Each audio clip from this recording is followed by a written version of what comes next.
जय हिंद दोस्तों। तो कैसे हैं आप लोग? उम्मीद करता हूँ कि ठीक ही होंगे।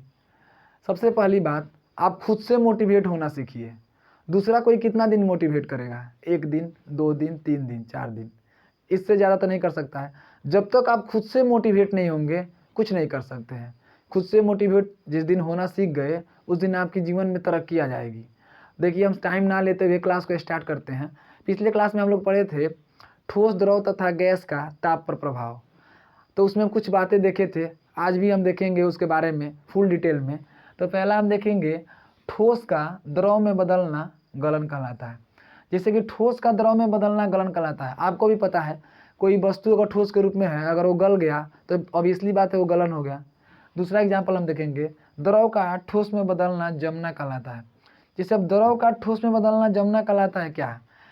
पानी है, द्रव के रूप में ही है, उसको जमाने पर वो बर्फ के रूप में चला गया, यानी वो ठोस बन गया, इसलिए उसको हम क्या बोलते हैं? जमना। यानी द्रव से ठोस में बदलना जमना कहलाता है। तीसरा हम देखेंगे, द्रव का आवास में बदलना वाष्पीकरण कहलाता है। सबको पता है, अगर कपड़ा सूख रहा है, अगर प्रकाश, सूर्य का प्रकाश पड़ने से, तो वो ऑब्वियसली बात है कि जो पानी है वाष्प के रूप में परिवर्तित हो जाता है। तो वाष्पीकरण यानी द्रव का आवास में बदलना वाष्पीकरण कहलाता है। तो देखिए, सबको ये बातें पता है, तो इस सब के लिए ज़्यादा टेंशन नहीं लेना है और इस सब बातों में ज़्यादा फंसना नहीं है।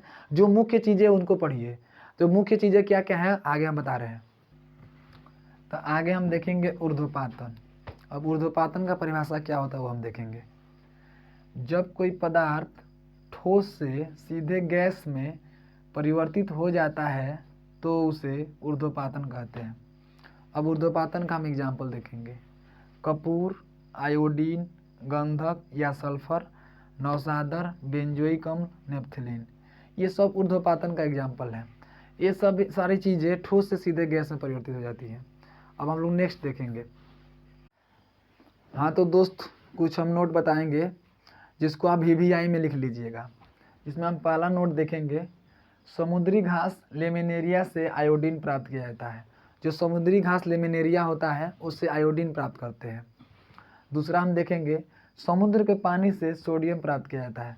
जो समुद्र का पानी है उससे नमक प्राप्त किया जाता है।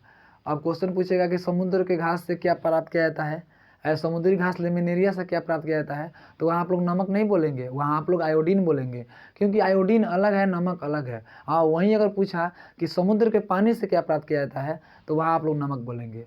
और रही बात अगर लेमिनेरिया घास से, तो वहाँ आयोडीन। तीसरा हम लोग देखेंगे भार। और भार नाइट्रोजन का ज़्यादा होता है कि हीलियम का ज़्यादा होता है, वो हम कैसे याद रखेंगे। जैसे नाइट्रोजन का परमाणु भार 14 होता है और हीलियम का परमाणु भार 4 होता है।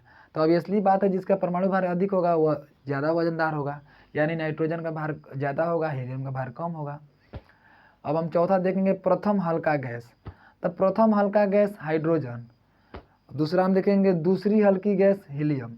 बट एग्जाम में ऐसा नहीं पूछता है, एग्जाम में सीधा पूछता है कि सबसे हल्की गैस। फिर आप लोग तो गलती करके आएंगे ही, सब लोग करते हैं, सब लोग हीलियम मार्क कराते हैं, लेकिन आपसे आपको गलती नहीं करना है। जब भी पूछेगा सबसे हल्की गैस तो वहाँ पे आपको हाइड्रोजन मारना है। अब भूल भी गए तो दिमाग में ये रखिए कि पहला जो गैस है वो हाइड्रोजन ही है, जिसको हम लोग आवारा गैस बोलते हैं। अब आवारा अगर भूल भी गए तो अपने आप पे ले लीजिएगा, बुरा मत मानिएगा, मतलब मैं एग्जाम्पल दे रहा हूँ। अब इतना उस चीज़ को लाइटली मत लीजिएगा कि हमको आवारा बोला जा रहा है, तो ऐसा कुछ बात नहीं है, सब लोग आवारा ही है, सब लोग अच्छा है। और हम लोग देखेंगे, हाँ वही हाइड्रोजन को आवारा गैस भी कहते हैं।